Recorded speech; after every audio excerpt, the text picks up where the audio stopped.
राधे महाराज जी संसार में हम अक्सर देखते हैं कि जो लोग छल कपट या असत्य के मार्ग पर चलते हैं वे बाहरी रूप से अधिक सुखी सफल और सम्मानित दिखाई देते हैं, और वही जो मनुष्य सत्य निष्ठा और धर्म के पथ पर चलता है उसे अधिक संघर्ष जिसको मृत्यु दंड दिया जाता है उसकी आखिरी इच्छा पूर्ति की जाती है, नहीं की जाती ना। इनकी आखिरी इच्छा पूर्ति हो रही है। ये जो पाप कर्म कर रहे हैं, ये जो धर्माचरण कर रहे हैं, इनके पुण्यों का नाश हो चुका है। कुछ पुण्य बचे हैं, वही आखिरी इच्छा पूर्ति हो जा रही है। इसके बाद सर्वनाश हो जाएगा, विनाश हो जाएगा। यहाँ न को कुल रोव निहारा, राम विमुख असहाल तुम्हारा। मंदोदरी जी रावण को देख करके जब बिखरी खोपड़ियां और भुजाएं पड़ी है तो सोच रही है वही रावण है। जब चलता था तो पृथ्वी कांपती थी, चलत दशानन डोलत अवनी, भुजाओं को ठोक देता था तो लोक के लोक खाली हो जाते थे। आज वही रावण बंदरों के पैरों की ठोकर में उसकी खोपड़ियां फुटबॉल की तरह दौड़ रही मैदान में। तो कहा राम विमुख असहाल तुम्हारा, रहा न को कुल रोव निहारा। तुम्हारी आखिरी इच्छा पूर्ति की जा रही है। जैसे मृत्यु का दंड देने वाले पूछा जाता तुम्हारी आखिरी इच्छा क्या है, बोले हमको ये खवा दो, ये दिखा दो। हाँ तो वो खवाया जा रहा है तो देखकर कुछ ये मतवालों के सुखी है। अब वो गरासे के नीचे जाने वाला है, अब उसका नाश होने वाला है। दीपक की तरह जलो, धर्म पूर्वक चलो तो कुल परंपरागत चलोगे, हाइलोजन की तरह जलोगे फ्यूज हो जाओगे। अधर्माचरण करने वाला हाइलोजन की तरह प्रकाशित होता है, फ्यूज हो जाता है, क्योंकि उसके सुकृत नष्ट हो जाते हैं। इसलिए ये देखो मत कि वो पापाचरण करते हुए उन्नति को प्राप्त हो रहा है। ये समझ लो उन्नति को नहीं, वो नाश को प्राप्त हो रहा है। धर्माचरण करते हुए वो दुख को प्राप्त हो रहा है, वो दुख को नहीं, उसके पाप नष्ट हो रहे हो। आगे चलकर बहुत सुख को प्राप्त होगा। जैसे दुर्योधन बड़ा फूला हस्तिनापुर के सिंहासन के लोभ में, चूंकि पिता बैठे हुए थे, मनमानी दुर्व्यवहार किया पांडवों के साथ। परिणाम क्या हुआ? हस्तिनापुर के चक्रवर्ती सम्राट पर महाराज युधिष्ठिर बैठे और एक भी भाई जीवित नहीं बचा, सब मारे गए। अधर्माचरण करने वाला परिणाम में नाश को प्राप्त होता है, और धर्माचरण करने वाला भले दुख भोगे, परिणाम में विजय को प्राप्त होता है, सुख को प्राप्त होता है। ये बात बैठा लेनी चाहिए। अधर्माचरणियों की उन्नति देख करके अधर्माचरण नहीं करना चाहिए कि ये बड़े सुखी नहीं है, बड़े अशांत, चिंता, भय और सोच से ग्रसित है, और परिणाम में उनका पतन होगा। उनमें विपत्ति और दुख का ऐसा तांडव मचेगा कि वो नष्ट हो जाएंगे। महाराज जी आप तो सबके हृदय की अंतःकरण की स्थिति को जानते हैं। महाराज जी ऐसे जनों की अंतःकरण की स्थिति बड़ी भयावह, बड़ी गंदी होती है, बड़ी गंदी होती है। बाहर से नकाबपोश की तरह मुस्कुराते दिखाई देते हैं, हंसते दिखाई देते हैं, अंदर जलते हैं। क्योंकि जब तक चित्त धर्म से नहीं चलेगा तब तक शांति, निर्भयता, सुख, विश्राम ये प्राप्त नहीं हो सकता, कदापि प्राप्त नहीं हो सकता।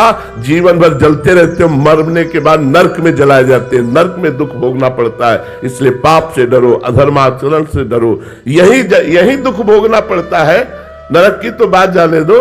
अवश्य में भोक्तव्यम कृतम कर्म शुभाशुभम, जो शुभ और अशुभ कर्म किए जाते हैं उनका भोग भोगा जाता है। इसलिए पापाचरण से डरो, पापाचरण मत करो। देखो बचपन से भजन मार्ग में लगाओ, किसी जन्म का पाप कर्म हमारे ऊपर लागू हुआ तो दोनों किडनी फेल हो गए। कर्म, भीष्म जी इतने बड़े महाभागवत बाल ब्रह्मचारी धर्मात्मा, 6 महीने बाणों की सैया पर। कर्म अवश्य में भोक्तव्यम, भोगना पड़ेगा। फिर जो पाप कर्म कर रहे हैं उनकी तो बात जाने दो। महाराज जी परिवार पे भी इसका असर पड़ता है? हाँ क्यों नहीं, संबंध का तो होता ही है।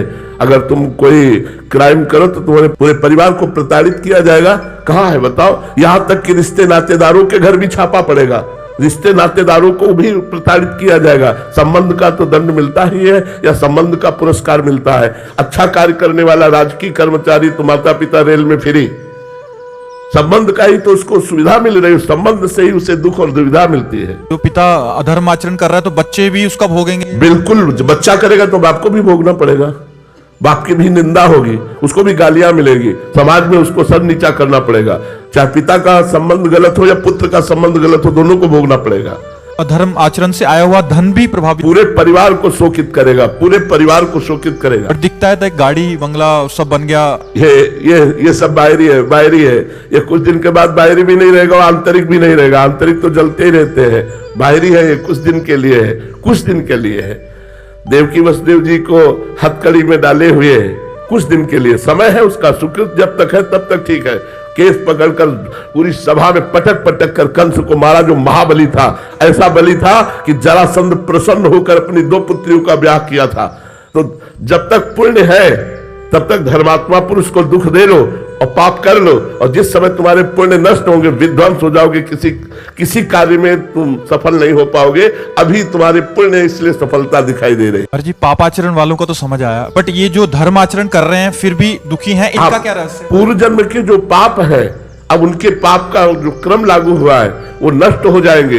तो पूर्व जन्म के पुण्य और इस जन्म का पुण्य जब दोनों मिलेंगे तो ये सूर्य की तरह प्रकाशित हो जाएंगे, ये परमानंद को प्राप्त होंगे। और पापी पुरुष का वर्तमान में पुण्य खर्चा हो रहा है, जब पूर्व का पाप और वर्तमान का पाप दोनों मिल जाएगा तो ऐसा ब्लास्ट होगा कि सर्वनाश हो जाएगा। और इनके अंतःकरण की स्थिति क्या रही? शांत, प्रसन्न, भले दुख में है लेकिन प्रसन्न। देखो 12 वर्ष का वनवास, 1 वर्ष का अज्ञातवास पांडवों को मिला, लेकिन साथ में ब्रह्म ऋषियों का संग।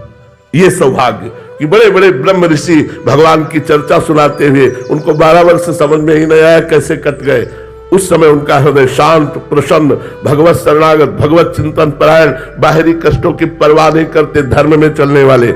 ये अधर्मिक पुरुष लोग थोड़ी देर के लिए बाहरी सुखों को भोगते हैं और अंत में महादुख को प्राप्त होते हैं। इसलिए सबसे प्रार्थना है, पाप से डरो, अधर्माचरण से डरो, उन्नति धर्म पूर्वक हो तो स्वीकार करो, धर्म पूर्वक रुपया मिले तो स्वीकार करो, अधर्म रूपी धन, अधर्म रूपी उन्नति बिल्कुल स्वीकार न करो। वो तुम्हारे परिवार को और तुम्हारे को परम अशांति प्रदान करेगी।